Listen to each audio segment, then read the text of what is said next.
Este es un episodio del Dr. Miyazaki, el ayuno como terapia. Desde la antigüedad hasta el siglo actual, hay diferentes alteraciones de salud que se han venido manejando con el ayuno. El ayuno significa falta de comida, pero como significado principal es que hay un proceso que se llama autofagia. Como su nombre lo dice, quiere decir que la propia célula va a digerir sus componentes, los que están dañados, lesionados o envejecidos.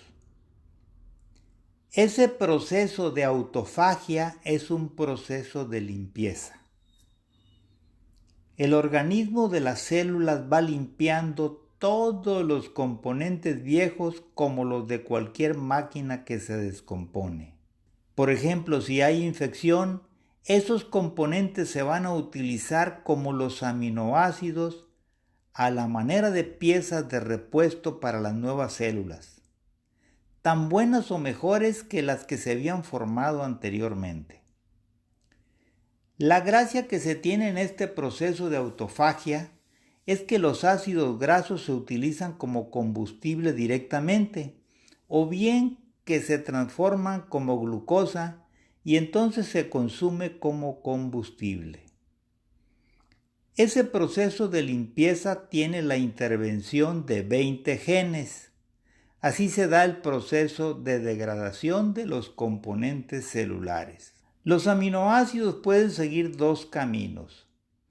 En uno se sigue una vía sin deshacer las proteínas dañadas o disfuncionales y en la otra se van reciclando las piezas de repuesto como en los componentes celulares. Después de esto, los aminoácidos siguen tres vías una vez que se vayan al hígado y se vuelvan a transformar en glucosa para ser utilizadas como combustible adecuadamente. Esa es una opción. La otra opción es que haya una transformación directa en glucosa al pasar por el hígado. Y la otra es que se vayan a formar nuevas proteínas según lo requiera el ser humano. Hay proteínas que regulan este proceso de autofagia. Estos reguladores pueden ser de dos tipos, los que se llaman las proteínas mTOR y lo que se llama la proteína AMPK. Veamos cómo es que se regula la autofagia normal en el ser humano. Nuestras células se van envejeciendo y los cambios van a depender de la autofagia. Si la vía de la proteína mTOR baja, va a aumentar la autofagia. Cuando aumenta la proteína AMPK, aumenta el nivel de energía y también aumenta la autofagia. De lo contrario, al aumentar la proteína mTOR, se para el proceso de autofagia y entonces eso significa que se para la regeneración celular.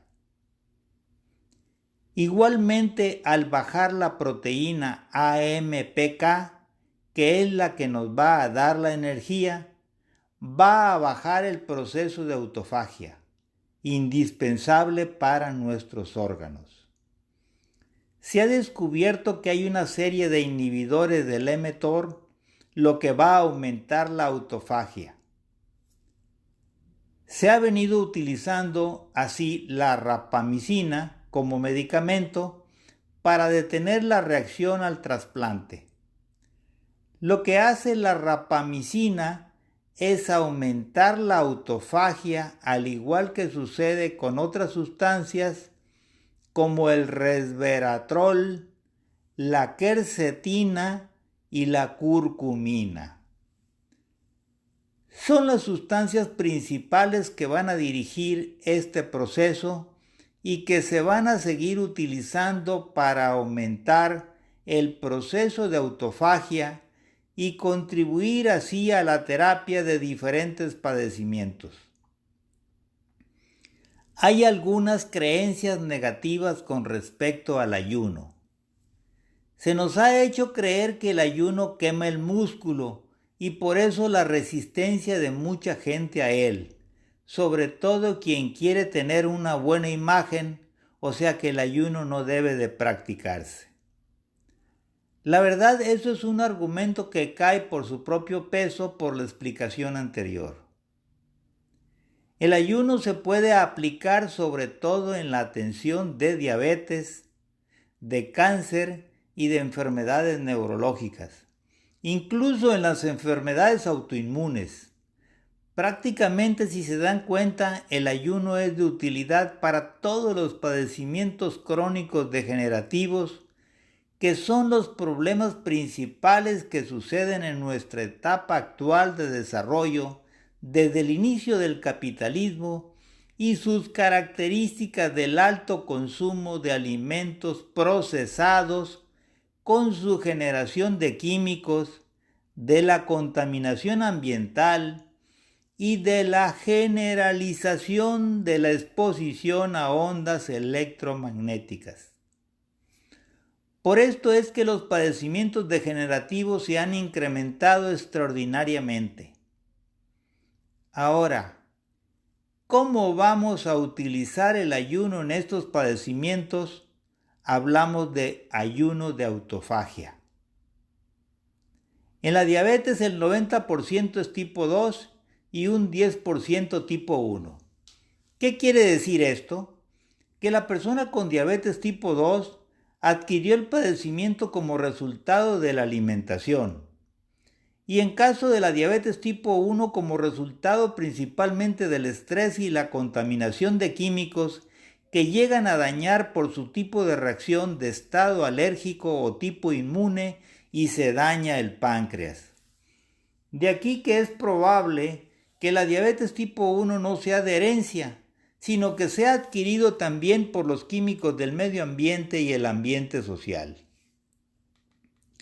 En la diabetes tipo 2, antes que les suba el azúcar en la sangre por arriba de 90, van a pasar por una etapa de resistencia a la insulina, en la que se elevan los niveles de insulina en sangre porque están ingiriendo muchos azúcares o alimentos que se hacen azúcar, y el cuerpo responde produciendo insulina.